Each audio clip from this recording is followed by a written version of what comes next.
अल्लाहु अल्लाहु अल्लाहु अल्हम्दुलिल्लाहि रब्बिल आलमीन वल आक़िबतु लिल मुत्तक़ीन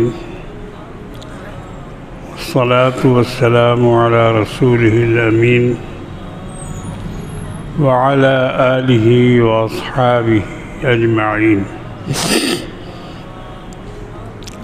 अम्मा बअदु फ़अऊज़ु बिल्लाहि मिनश शैतानिर रजीम। बिस्मिल्लाहिर रहमानिर रहीम। लक़द मन्नल्लाहु अलल मुमिनीन इज़ बअस फ़ीहिम रसूलन मिन अनफुसिहिम यतलू अलैहिम आयातिहि व युज़क्कीहिम व युअल्लिमुहुमुल किताब वल हिकमह व इन कानू मिन क़ब्लु लफ़ी ज़लालिम मुबीन।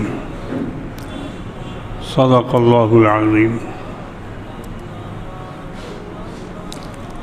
गुज़िश्ता कई जुमा से रबीउल अव्वल की मुनासिबत से आका मौला सल्लल्लाहु अलैहि वसल्लम की सीरत मुबारका, उसके हिस्से, उसके अज्ज़ा बयान हो रहे हैं। आज भी उसी सिलसिले की एक कड़ी आप हज़रात के सामने अल्लाह की तौफ़ीक़ और उसकी मदद से पेश करने की कोशिश करूँगा। पूरी सीरत का बयान करना तो बहुत मुश्किल है, उसके लिए बहुत वक्त दरकार है, बहुत दिन दरकार है, क्योंकि तारीख़ के हज़ारों सफ़हात में अल्लाह के रसूल की सीरत लिखी हुई है। हमारे आका मौला जनाब मोहम्मद रसूलुल्लाह सल्लल्लाहु तआला अलैहि वसल्लम की मुक़द्दस ज़िंदगी बिल्कुल तारीख़ की रोशनी में है। इस पर तारीख़ की लाइट है और इसका कोई भी हिस्सा, कोई भी जुज़ अंधेरे में नहीं है, डार्क में नहीं है। और तमाम हिस्सों को मुअर्रिख़ीन ने, सीरत निगारों ने जमा करने की कोशिश की है। इसलिए इसका बयान करना काफ़ी वक्त दरकार है। जस्ता जस्ता कहीं कहीं से बयान हो सकता है, मगर है ये भी बहुत मुश्किल काम। रसूल की सीरत को बयान करना हमारे जैसे दुग्गी तुग्गी का काम नहीं है। उसके लिए बड़ी फ़हम व फ़रासत और बहुत ही अदब और एहतराम की ज़रूरत है। मैं तो बहुत डरता हूँ जब नबी पाक का नाम आता है और आपकी कुछ बातें बताने की ज़रूरत पड़ती है तो मेरा दिल हिल जाता है। इतनी अजीम शख्सियत, इतनी ऊंची शख्सियत और इतनी मोहतरम शख्सियत और इतनी बुलंद व बाला शख्सियत और उसकी सीरत, उसकी ज़िंदगी के मुक़द्दस हालात, ये कोई मामूली काम नहीं। हम तो कहते हैं कि ये काम जिब्रील से भी नहीं हो सकता है। अगर जिब्रील अलैहिस्सलाम भी चाहें कि आपकी सीरत और आपकी सिफ़ात और आपकी खुसूसियात को बयान करें वो भी इसको मुकम्मल नहीं कर पाएंगे। उनकी गाड़ी भी एक जगह जाकर रुक जाएगी, और वो जगह क्या है? जहाँ पूरी कायनात जाके रुकती है, जहाँ पूरी पैगंबरों की जमात जाके रुकती है, जहाँ तमाम फरिश्तों की ज़ात जाके रुकती है, उसके आगे कोई मखलूक जा ही नहीं सकती। और वो जगह है सिदरतुल मुंतहा, जहाँ जिब्रील ने आपका साथ छोड़ा था। कहा कि अब मैं इसके आगे नहीं जा सकता, अब इसके आगे तो आप ही जा सकते हैं। तो ये मकाम, ये रुतबा, ये बुलंदी और ये अज़मत आक़ाए नामदार जनाब मुहम्मद रसूलुल्लाह सल्लल्लाहु तआला अलैहि वसल्लम को अल्लाह ने अता फरमाया। हम लोग नाक़दरे हैं, हमने उनकी कदर नहीं की, हमने उनका शुक्र अदा नहीं किया अपने मौला का कि अल्लाह ने हमें उनकी उम्मत में पैदा किया। हम उनकी ज़िंदगी को, उनकी सिफ़ात को अपना नहीं सके, हम उनके अहकाम पर अमल नहीं कर सके। अल्लाह ने हमें इतना बड़ा रसूल दिया और इतनी बड़ी शख्सियत से वाबस्ता किया, हम लोगों को उम्मत मोहम्मदिया में शामिल किया, मगर हम लोग बदनसीब हैं कि हम अपने आप को उनसे जुदा किए हुए हैं। सिर्फ जुमा के दिन टोपी पहन के मस्जिद में आ जाने से थोड़ी काम बनेगा। आप क्या समझते हैं? आपका काम ख़त्म हो गया?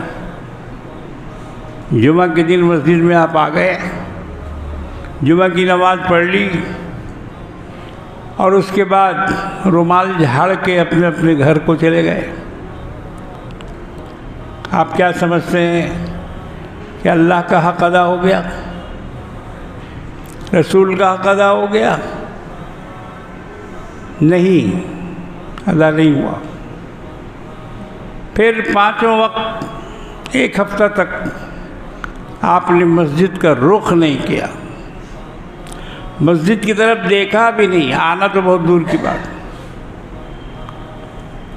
तो ये इसका नाम ताल्लुक़ नहीं है, इसका नाम मोहब्बत नहीं है, ये तो एक लगावट है, लगावट है। जुड़े हुए हैं, जुमा के दिन मस्जिद में आ गए। अकबर इलाहाबादी कहते हैं कि मोहब्बत का तो उन्सुर ही नहीं तेरी तबीयत में, मोहब्बत का तो उन्सुर ही नहीं तेरी तबीयत में, लगावट है फ़कत, वो भी कभी इससे कभी उससे। लगावट है फ़कत, वो भी कभी इससे कभी उससे। मतलब क्या हुआ? मस्जिद में नमाज भी पढ़ रहे हैं, इय्याका नअबुदु व इय्याका नस्तईन भी पढ़ रहे हैं, और बाहर जाके बोलते हैं कि जो कुछ हमको मिला ख्वाजा से मिला, जो कुछ हमको मिला है बड़े पीर से मिला है, औलिया अल्लाह का नाम लेते हैं और औलिया अल्लाह को पुकारते भी हैं, उठते बैठते या गौस, या अली,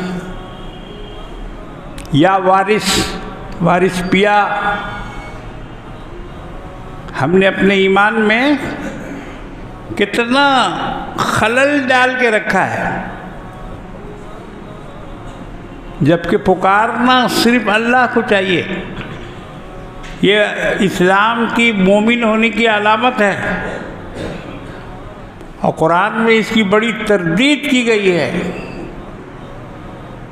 बहुत कहा गया है कि अल्लाह के सिवा किसी को न पुकारो, मगर लोग कहते हैं कि भाई हम तो अल्लाह ही को पुकारते हैं और ये अल्लाह का वास्ता देते हैं, उनके वसीले से पुकारते हैं। ये शैतान ने एक लगड़ी लगाई है यहाँ, उल्टा सिखाया है यहाँ कि खुदा तक तो डायरेक्ट नहीं पहुँच सकते, किसी के वसीले से पहुँचो। जैसे कोई बड़ा ऑफिसर है, कमिश्नर है, तो उसके यहाँ डायरेक्ट नहीं जाया जा सकता है, इसलिए किसी चपरासी को ढूंढना पड़ता है और उसके ज़रिए से उसके ऑफिस तक, उसके दफ्तर तक पहुंचना पड़ता है। यहाँ भी शैतान ने यही सूरत बताई कि डायरेक्ट अल्लाह तक नहीं पहुंचा जा सकता। उनके जो वली हैं और उनके जो दोस्त हैं, जो मोमिन औलिया इकराम हैं, उनका वसीला पकड़ो। मगर आप पूरा कुरान खंगाल दीजिए,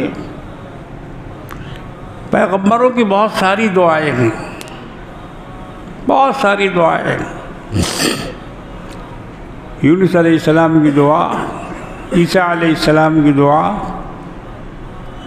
यूसुफ अलैहिस्सलाम की दुआ, आदम अलैहिस्सलाम की दुआ, नूह अलैहिस्सलाम की दुआ, और भी पैगम्बरों की दुआएं कुरान में हैं। मगर किसी पैगंबर की दुआ में किसी नबी, किसी वली और किसी बुजुर्ग का वसीला नहीं है। इन लोगों ने किसी वसीले से दुआ नहीं मांगी। खुद हमारे आका मौला जनाब मोहम्मद रसूलुल्लाह सल्लल्लाहु ताला अलैहि वसल्लम की बहुत सारी दुआएं कुरान में भी है, हदीसों में भी है, मगर उसमें आप देखेंगे कि किसी के वसीले से दुआ नहीं मांगी गई, बराह रास्त अल्लाह से मांगा। इसलिए कि अल्लाह अपने से बराह रास्त मांगने को कहता है। कुरान में अल्लाह ने फरमाया कि हमसे मांगा करो, इस्तजीबू, ऐ ईमान वालो हमसे मांगो, मांगो जो मांगना है। अच्छा, ये भी कहा कि किसी और से मत मांगो। तो मैं अर्ज ये कर रहा था कि रसूल का रास्ता छोड़कर, रसूल का तरीक़ा छोड़कर हम कभी भी कामयाब नहीं हो सकते, न दुनिया में और न आखिरत में। अगर हमें कामयाबी हासिल करनी है तो अपने नबी के तरीक़े को अपनाना होगा। पेट में पत्थर बांधना होगा, फाका करना होगा, मुशक्क़त करनी होगी, ऐशो इशरत को छोड़ना होगा।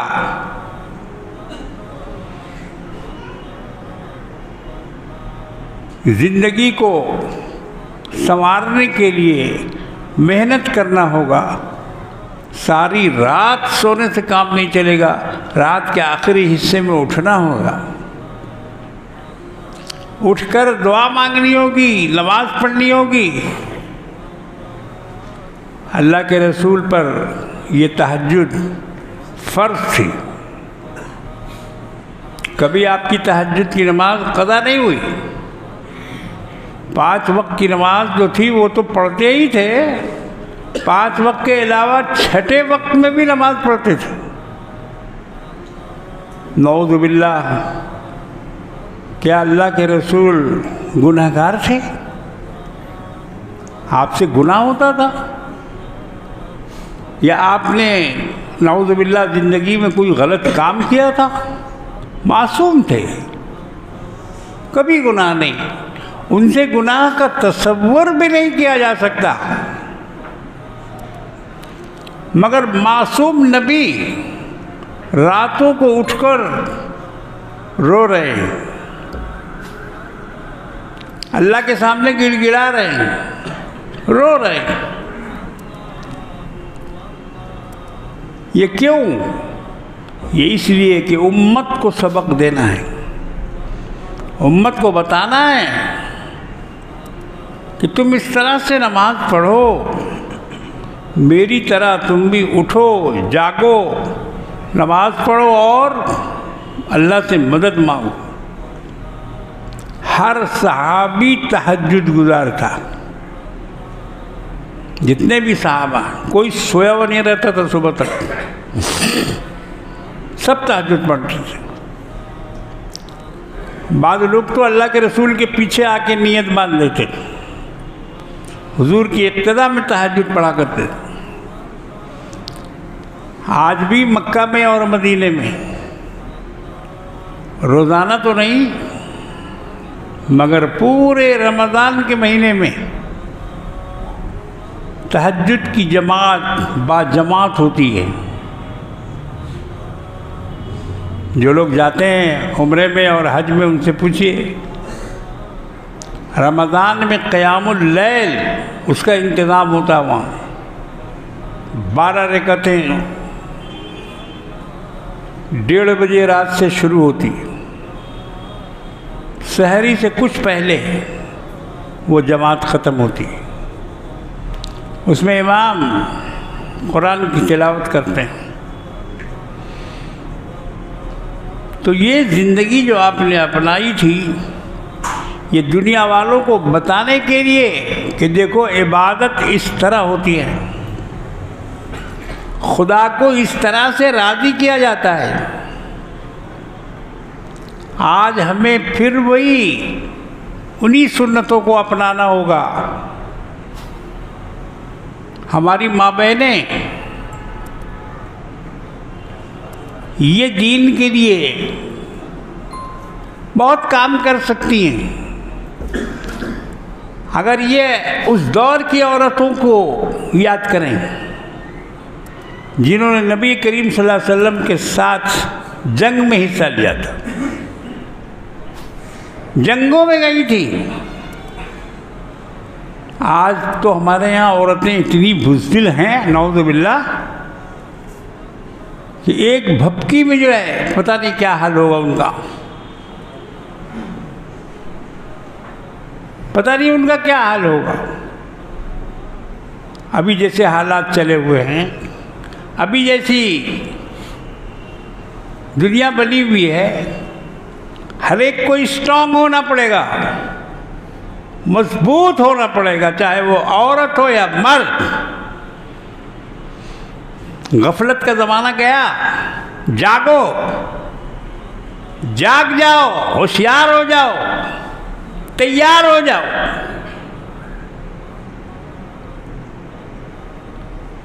जंग उहद में हज़रत उम्म सुलैम बिन्त बिल्हान रज़ी अल्लाह ताला अन्हा, ये हज़रत अबू तलहा की ज़ौजा थी। दोनों मियाँ बीवी वहाँ शामिल थे, हामिला थी उम्म सुलैम, मगर आपने एक चादर से अपने पेट को, कमर को बांध रखा था और अपने शौहर की मदद कर रही थी साथ साथ। उनका ऊँट भागना चाहता था, उन्होंने ऊँट की रस्सी को अपने हाथ से बांध लिया, ऊँट की रस्सी को अपने हाथों से बांधा और चली जा रही थी कि जनाब मोहम्मद रसूलुल्लाह सल्लल्लाहु ताला अलैहि वसल्लम से मुलाकात हो गई। हुजूर ने उनको देखा, फरमाया, उम्मे सुलैम कहाँ जा रही हो? कहा कि या रसूलल्लाह, मैं अपने शौहर की मदद कर रही हूँ। उनके हाथ में एक छोटी सी छुरी थी,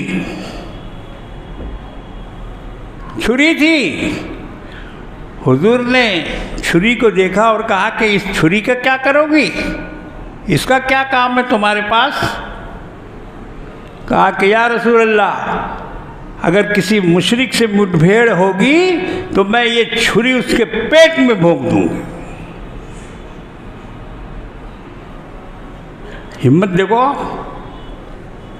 हौसला देखो,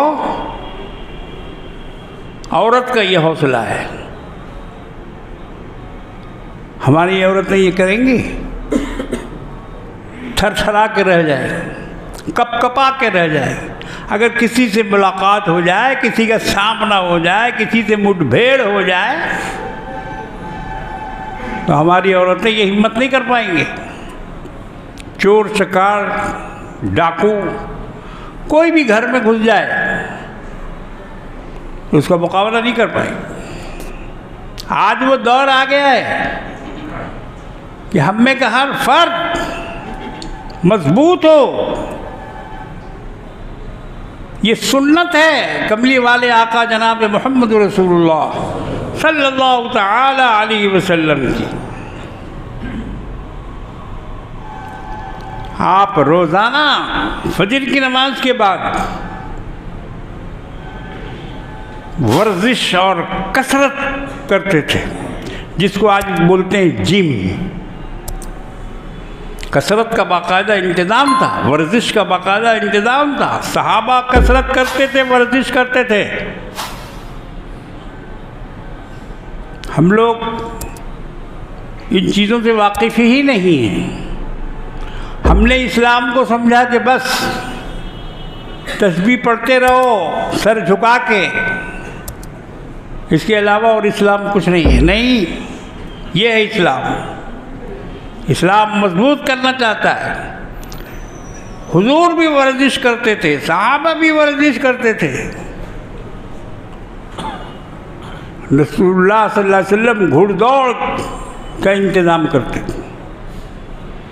घोड़े पर लोगों को सवार करके रेस करो,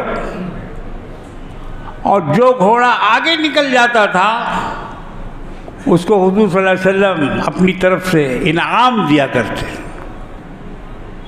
सिर्फ घोड़ों की दौड़ नहीं, आदमियों की दौड़ भी लगाते थे। दौड़ते थे लोग एक साथ, और उसमें से जो सबसे आगे हो जाता था उसको बुलाकर हुजूर इनाम देते थे। खजूर और जो भी उस ज़माने की चीज़ें थी खाने पीने की, हुजूर उसको दिया करते थे कि वाह तुम फर्स्ट आए, तुम दोए में आए, तुम सोए में आए। बता भी देते थे कि तुम्हारा पहला नंबर है, उसका दूसरा नंबर है, किसी का तीसरा नंबर है। और ये मत समझो कि खाली सहाबा को दौड़ाते थे, हुजूर सल्लल्लाहु अलैहि वसल्लम खुद भी दौड़ते थे।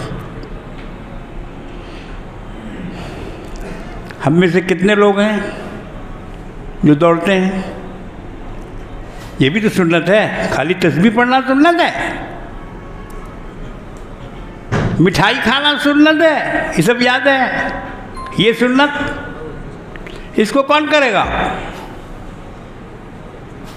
मौलाना साहब को चाहिए कि वो भी जाके दौड़ें मैदान में, हुजूर की सुन्नत अदा करें। अल्लाह के रसूल खुद भी दौड़े थे। एक दफ़ा किसी किनारे जगह पर, वहाँ लोग नहीं थे, हुजूर सल्लल्लाहु अलैहि वसल्लम ने अम्मा आयशा का हाथ पकड़ा, कहा कि आओ आयशा दौड़ें,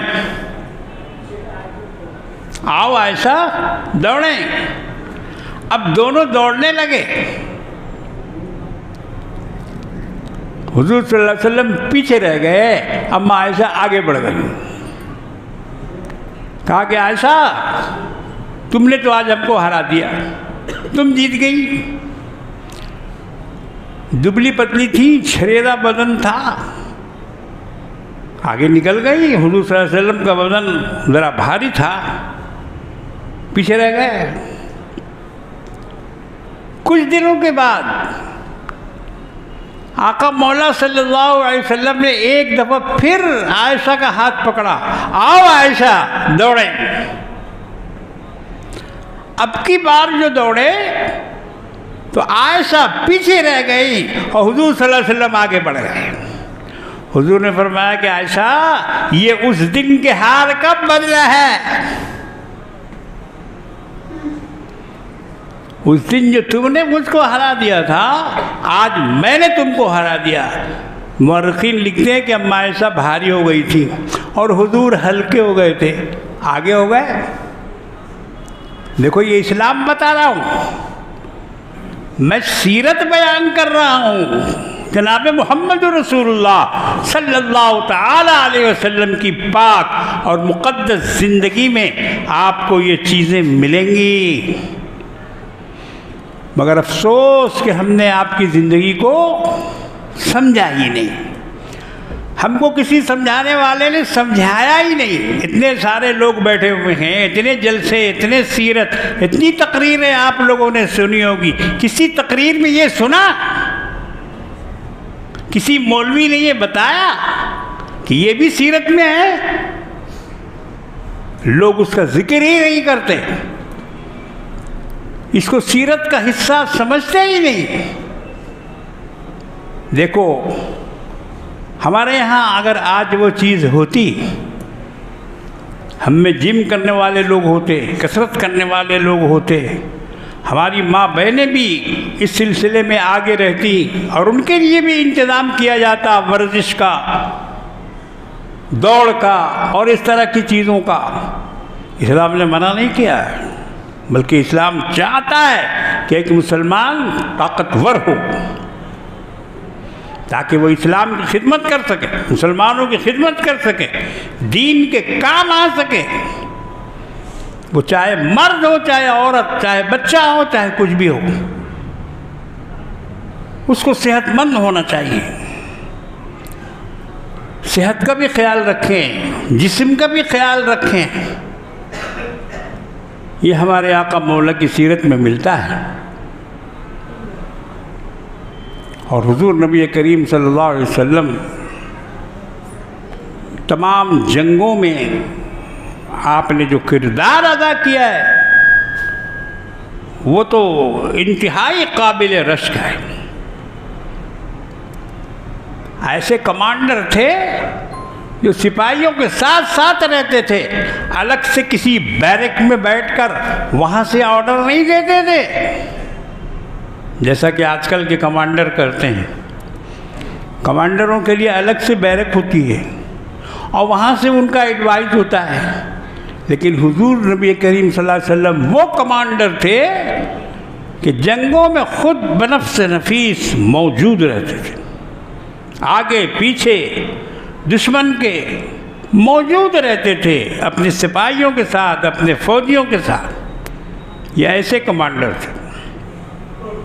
जंग खंदक में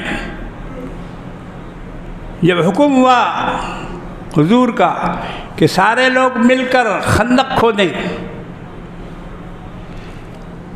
3 किलोमीटर या 4 किलोमीटर लंबी खंदक थी वो, हमने वो खंदक देखी है। कोह सला के पास मदीना तैयबा से बाहर वो खंदक खोदी गई थी दुश्मनों से हिफाजत के लिए। उसका कुछ हिस्सा भर गया था, मगर मालूम होता था कि यहाँ खंदक थी। अब तो वो 4 लाइन की सड़क बन गई है। मदीना से तबूक का जो रास्ता है, तबूक जाने का, उसके 4 लाइन सड़क के अंदर वो खंदक आ गई। लेकिन उस वक्त सड़क नहीं बनी थी जब हम गए थे वहाँ, और जब हमने उस खंदक को देखा था, वो सहाबा ने खंदक खोदी थी और ख़ुद उसमें नबी करीम सल्लल्लाहु ताला अलैहि वसल्लम बनफ्स नफीस खंदक खोद रहे थे। खंदक खोदते खोदते हुजूर ने एक रजज़ पढ़ना शुरू किया। ये काम करने वाले जितने होते हैं ना, कुछ न कुछ बोलते हैं। वो बोलने से उनकी ताकत बढ़ती है। बोझ उठाना या इस तरह का और काम करना, मज़दूरों को आपने देखा होगा, वो बोलते रहते हैं कुछ न कुछ, जोर लगाओ हैया, और जोर हैया, और थोड़ा हैया, बोलते रहे ना, सुना है? वो बोलते रहते हैं ताकि उनकी ताकत बढ़ती रहे। खंदक के मौके पर जनाब मोहम्मद रसूलुल्लाह सल्लल्लाहु अलैहि वसल्लम ने खंदक खोदते खोदते रजद पढ़ना शुरू किया। क्या पढ़ा?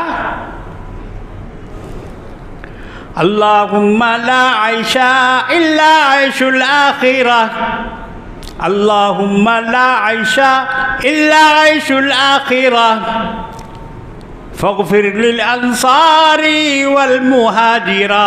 अल्लाह, जिंदगी तो बस सिर्फ आखिरत की जिंदगी है, जीना तो असल वहाँ जीना है। मग़फ़िरत फरमा दे इन अंसार और इन मुहाजिरों की जो खंदक खोदने में लगे हुए हैं। अल्लाहुम्मा ला आयशा इल्ला आयशुल आखिरा, ये पढ़ते पढ़ते हुजूर कुदाल चला रहे हैं। फ़ग़फ़िर लिल अंसारी वल मुहाजिरा, ये जितने अंसार और मुहाजिरीन हैं अल्लाह इन सबों की मग़फ़िरत फरमा। सहाबा दूर में थे, खंदक खोद रहे थे, उन्होंने जब रजस की आवाज़ सुनी तो पीछे मुड़ के देखा, मुस्कुराए और उन्होंने उस रजस का जवाब दिया। क्या जवाब दिया? उन्होंने जवाब दिया,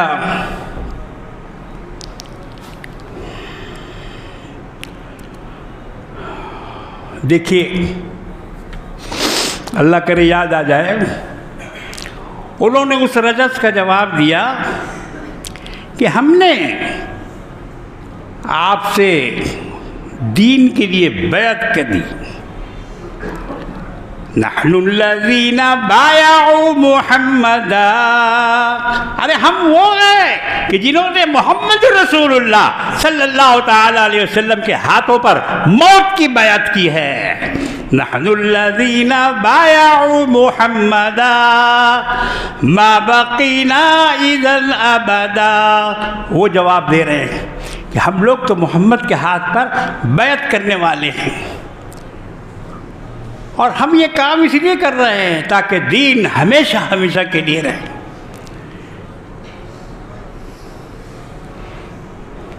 ये हुजूर की ज़िंदगी का एक हिस्सा है।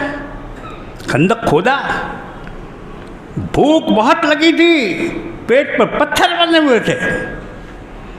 एक सहाबी खंदक खोदते खोदते आए, अपनी ज़बान दिखाई, या रसूलल्लाह बहुत प्यास लगी है, और कुर्ता उठा के दिखाया अपना पेट, तो उस पर एक पत्थर बना हुआ था। भूख की वजह से उन्होंने अपने पेट पर पत्थर बांध रखा था। जब उन्होंने अपना पेट खोला और हुजूर को अपना पेट दिखाया तो नबी करीम सल्लल्लाहु अलैहि वसल्लम ने अपना कुर्ता मुबारक उठा दिया तो वहाँ 2 पत्थर बने हुए थे। मतलब ये कमांडर ऐसा था कि अगर फौजी पत्थर बांधे हुआ था, फौजी अगर भूखा था, सिपाही अगर भूखा था, तो ये कमांडर भी भूखा था और उसके पेट में 1 पत्थर था, लेकिन कमांडर के पेट पे 2 पत्थर बने हुए थे। ये ऐसे थे। उसी मौके से एक वाक़या सुनाकर अपनी बात ख़त्म करता हूँ। हज़रत जाबिर रज़ी अल्लाह ताला अन्हु अपने घर गए, उनका मकान वहीं पर है, अभी भी कुछ हिस्सा उसका टूटा फूटा पहाड़ी पर है। इस दफ़ा भी मैं गया था तो मैंने देखा था और अपने अहबाब को बस से हमने दिखाया था कि देखो यही मकान हज़रत जाबिर रज़ी अल्लाह ताला अन्हु का है। उसकी कुछ निशानियाँ वहाँ रह गई। अपने घर गए जाबिर, बीवी से कहा कि बीवी आज हुजूर बहुत भूखे हैं, पेट पे 2 पत्थर बांधे हुए हैं, कुछ खाने को घर में है? कहा कि हाँ, एक बकरी का बच्चा है और कुछ आटा है, जौ की रोटी पक सकती है। कहा बनाओ, जल्दी करो। बकरी ज़बा की बच्चे को और सालन के लिए चढ़ा दिया और कहा कि जाओ हुजूर सल्लल्लाहु अलैहि वसल्लम को बुला के ले आओ। नबी करीम सल्लल्लाहु अलैहि वसल्लम के पास जाबिर गए कि या रसूलल्लाह, हमारे घर चलिए, कुछ खाने का है और अपने साथ 2-4 आदमी को ले लीजिए, 2-4 आदमी को ले लीजिए। हुजूर ने फरमाया अच्छा। अब आपने दोनों हाथ से आवाज़ लगा दी कि ऐ लोगों, ऐ मुसलमानों, ऐ फौजियों, चलो जाबिर के घर में आज दावत है। इनका तो खून ही सूख गया कि या अल्लाह 3-4 आदमी का खाना है, और हुजूर पूरे मजमे में ऐलान कर रहे हैं कि सबकी दावत है जाबिर के घर। सब लोग दौड़ पड़े, सभी भूखे थे। हुजूर अंदर तशरीफ ले गए। हज़रत जाबिर की बीवी को कहा खाना पक गया? कहा कि हाँ हुजूर खाना तैयार। रोटी पक गई? हाँ हुजूर रोटी। कहा कि कपड़े से ढाक दो, कपड़े से ढाक दो और लोगों को बुलाओ, 2-2, 3-3 आदमी करके घर में आते जाएं और खाना अपना लेते। हुजूर सल्लल्लाहु अलैहि वसल्लम खुद तकसीम कर रहे थे, सालन दे रहे थे, रोटी दे रहे थे। सैकड़ों आदमी ने उसमें खाना खाया। ये मोजज़ा था जनाब मोहम्मद रसूलुल्लाह सल्लल्लाहु अलैहि वसल्लम का कि जो खाना 4 आदमियों के लिए पकाया गया था उससे सैकड़ों आदमी ने खाया। इस किस्म के मोजज़ात हुजूर को दिए गए थे। वक्त ख़त्म हो गया, आगे बयान नहीं हो सकता है। इंशाअल्लाह अगले जुमा में याद रहा तो इसके आगे बयान करूँगा। आपकी उंगली मुबारक से पानी निकला। अगर वो पानी नहीं निकलता ग़ज़वे तबूक के मौके पर, जहाँ 50 मील तक कुआं नहीं, पानी नहीं, चश्मा नहीं, लकोदक बयाबान सुनसान, और 3000 का लश्कर सफ़र कर रहा है हुजूर के साथ मकाम तबूक को जाने के लिए, और पानी ख़त्म हो गया, किसी के पास पानी नहीं। हुजूर ने फरमाया कि जिसके जिसके पास बचा खुचा पानी है वो ले आओ। एक बर्तन मंगवाया और उसमें किसी के मशक में थोड़ा सा था, उसने डाला, किसी के पास और थोड़ा उसमें डाला, सबका बचा खुचा पानी आपने उसमें डाला और डालने के बाद उसको ढाँक दिया। और उसके बाद आपने फरमाया कि आओ पानी ले जाओ। आपके अंगुष्ठ मुबारक से पानी का फव्वारा निकलने लगा, और इतना पानी निकला, इतना पानी निकला कि सारे लोगों ने पिया, गुस्ल किया, वुज़ू किया उसी पानी से। अगर वो पानी नहीं निकलता तो इस्लामी लश्कर प्यास के मारे हिलाक हो जाता। पानी मूसा के वक्त में भी निकला था, चट्टान से पत्थर मारकर, असा मारकर पानी का चश्मा मूसा अलैहिस्सलाम ने भी निकाला था। लेकिन यहाँ पानी हुजूर की उंगली मुबारक से निकल रहा है। बार कहे अल्लाह तबारक व तआला हमको सीरत के हालात को सुनने और उसको समझने की तौफीक अता फरमाए। व आखिरु दावाना अनिल हम्दुलिल्लाहि रब्बिल आलमीन।